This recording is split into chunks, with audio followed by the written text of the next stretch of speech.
Hello, vinyl community, music community, and people of the world. I have a couple books, a handful of records, and some Christmas / VCLT to show you.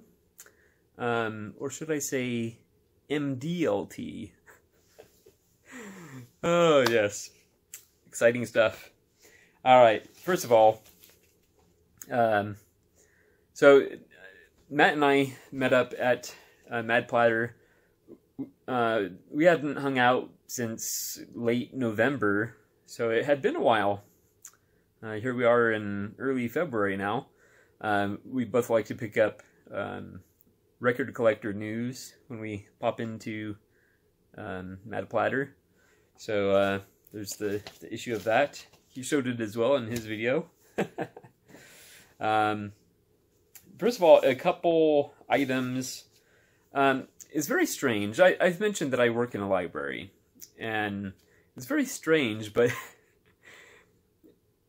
the branch that I work at is located inside a mall. And to some people, like primarily on the East Coast, you know, it's nothing special. I'm sure it's done fairly often out there. But here on the West Coast, it's not something we do. So, nevertheless, there you have it. We're located inside a mall. And so we have I don't know that it's necessarily a used bookstore, more like a bargain bookstore. Most of their books are $1 or $2. So I popped in there, and I suspected I would find some music-related books, and I lucked out. So the first one is Benny Goodman and the Swing Era by James Lincoln Collier. Very cool. This is probably not something I would read. Look how tiny that print is. It's not something I would read cover to cover, but it's good to have on hand, and you know, you can flip through it. I don't even know if it has an index necessarily. Oh, it does. So see, that would be good for, you know, more reference than anything else. And this one I'm pretty excited about. I would definitely like to know more about Aretha Franklin. So this is her autobiography, From These Roots, or Aretha From These Roots, co-written with David Ritz. Love that. Let's see what year this is from. I don't think it's very recent. In fact, I would bet money on it. But yeah, 1999. So she's lived a lot of life since then. But nevertheless, it should have some good information, particularly from her heyday. So yeah, very cool. Yeah.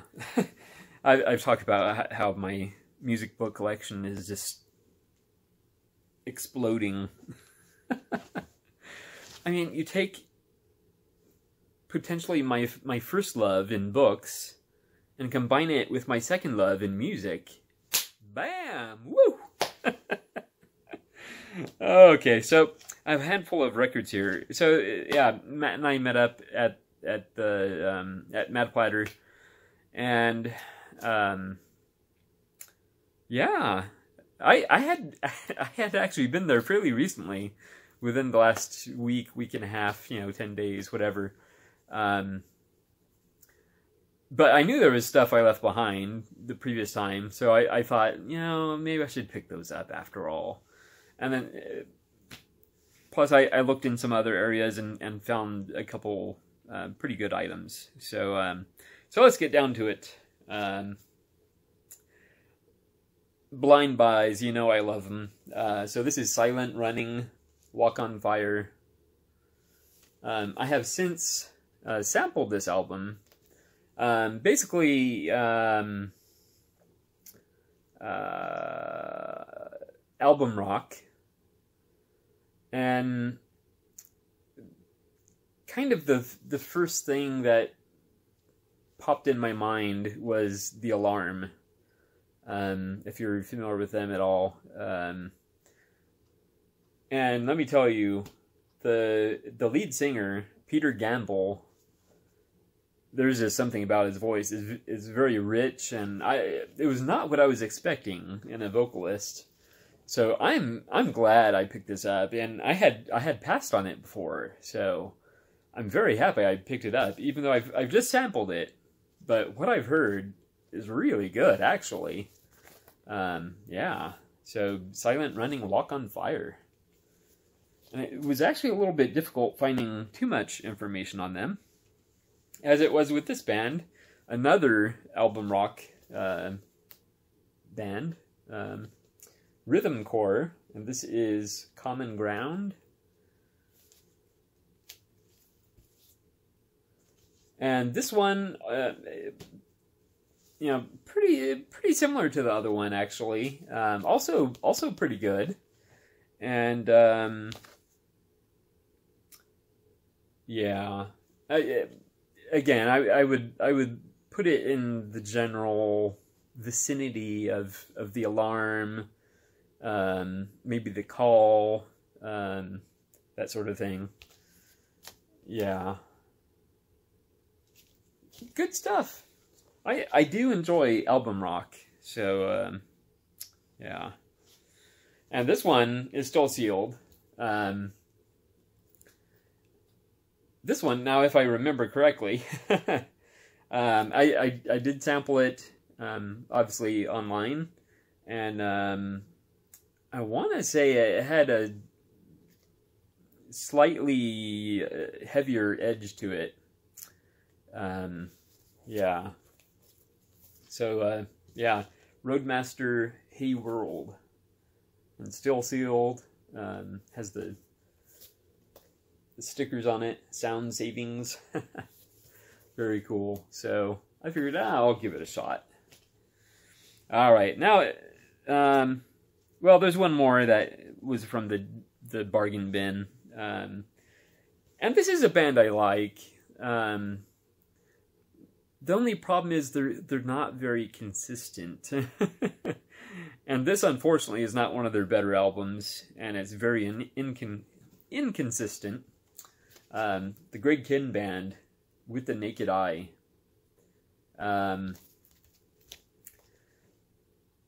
When I heard the opening track, Rendezvous, I was like, ooh, did I make a mistake? But there are a couple rockers on here, I think Beside Myself and Roadrunner, that made me feel like, okay, my $2 was worth it. I got my $2 worth out of it. And I want to say Another Lonely Saturday Night. I think that was down-tempo, but or I guess you might say a ballad. And I remember that one being pretty good, too. Again, I just sampled it. I didn't listen to the whole album, but yes. I think I have probably one or two other of his albums. Yeah. All right, now we're down to the good ones. Yeah.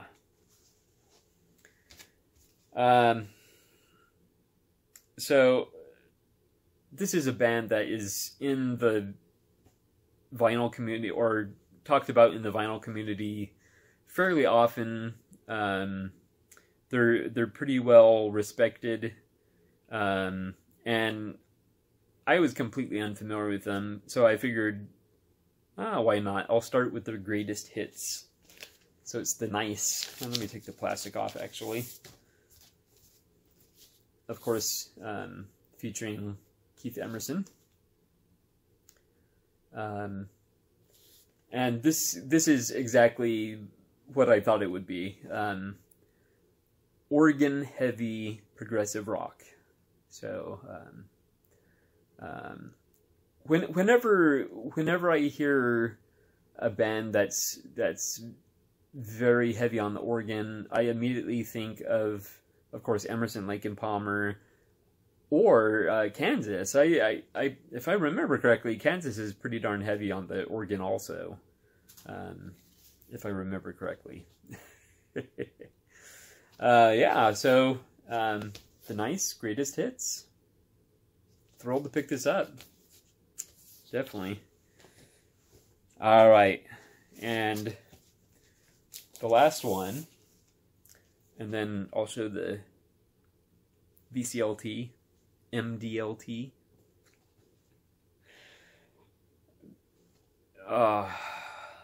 First of all, if this caliber of album can be had for $7, wow. Because this is fantastic stuff. Fantastic. Elvis Costello, of course, and this is the Costello. Sorry. Oh, it's the Costello Show featuring Elvis Costello, King of America. Fantastic, fantastic, and it is regarded as one of his best albums. Brilliant Mistake, yeah. Don't Let Me. Oh, was that originally the Animals? I meant to look it up. I know they probably have the most famous version of the song. Don't Let Me Be Misunderstood, but his version is amazing, amazing, absolutely amazing. Indoor Fireworks. What else? Yeah, I mean, the whole album is just amazing. So, the Costello Show, featuring Elvis Costello, King of America. Wow. Wow. So there we were in Mad Platter, digging through the bins, and we heard this voice behind us, and I think the voice said something like, I thought I recognized those voices. And so we both turned around, and I don't know what what Matt's expression may have been, but I probably had a really confused look on my face, like, okay, should I recognize this person, or... And I was like digging through my mental archives, trying to figure out, okay, was this someone from school? Was it, I don't know what, you know. And then finally, he speaks up and says that he watches our videos, like both of us. So we were like, wow, this is really cool. So he introduced himself. His name was Justin, or I guess it still is Justin. So hello to you, Justin, and very nice running into you. Yeah, we spoke to him for a while and tried to persuade a little bit to get him to do videos, even though he's one of the lurkers, just watching videos and doesn't comment and doesn't make videos. But you know, that's fine. But yeah, it's just surreal, absolutely surreal, meeting someone that recognizes you. It's just, and I've mentioned Dana. I've run into Dana several times now, and I yeah. So if you're watching, Dana, hello to you too. But it's just, I can't even describe it. It's so surreal. And actually, I think Matt described it as surreal. Because I think this was his first encounter. I've had a couple. There was also a guy from the Inland Empire Record Collective that recognized me a while back. But yeah, it's very, very surreal. I mean, you kind of get a tiny, tiny, tiny taste of what it must be like to be a celebrity, even though, you know, I mean, I'm just shooting these little videos, and I mean, I'm fortunate enough that people are willing to watch them. But anyway, I digress. Justin, it was very, very nice meeting you. I hope you picked up that Tangerine Dream album. I think it was Rubicon, right? I like that album. I think you can't go wrong, especially with early Tangerine Dream. But I like all their music, all of it. So yeah, I hope you picked that up. But yeah, it was very nice meeting you, and yeah, it's bizarre. It really is. Matt and I, I want to say either sometime in December or maybe very early January, we kind of mentioned, you know, I mean, we didn't really describe them as Christmas presents, but we mentioned that we had stuff for each other. And so, yeah, so here in February, we finally met up. And, you know, I had my wife wrap a couple of them, so, you know, they were Christmas presents. So you can check out Matt's video to see what I gave him, but some interesting stuff. Oh man, yeah, and it was so much fun watching him open them too. So, and plus something he really needed for work, and he'll know what I'm talking about. And if you watch the video, maybe we'll figure out what I'm talking about. But anyway. Yeah, so we went to his car, and he said he had something in there for me. And, yeah, I was expecting, you know, maybe some cassettes or a few records or, you know, something like that. And I couldn't believe what he handed me. And I'll give you a clue. First, I'll show this one.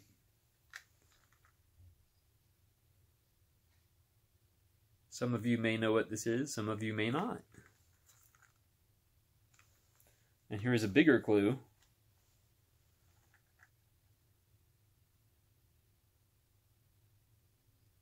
And of course, you know, he's not just going to give me a couple blank mini discs. First of all, he went through the trouble of putting a mix on here for me, so that's awesome. And he suggested that we swap it back and forth and exchange mixes that way, which I think is an awesome idea.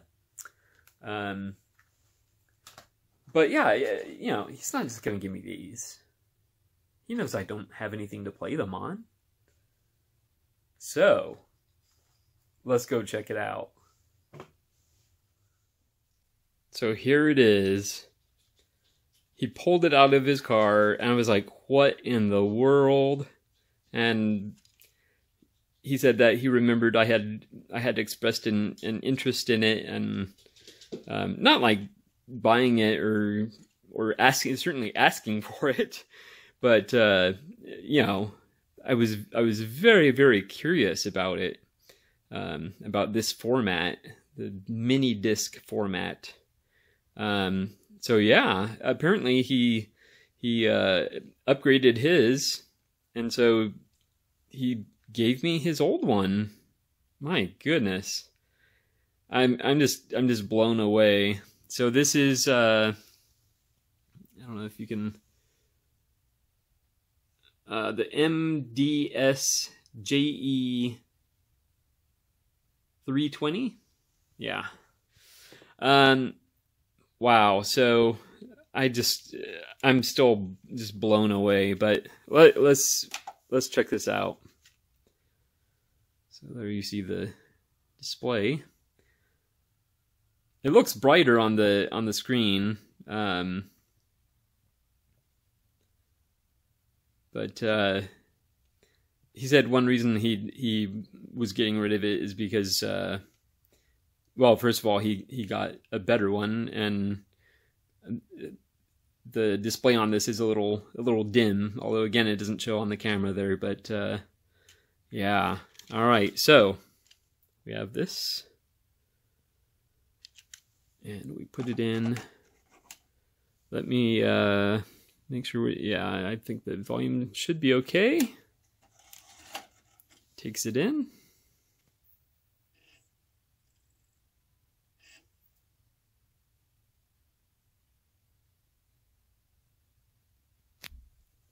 And let's play.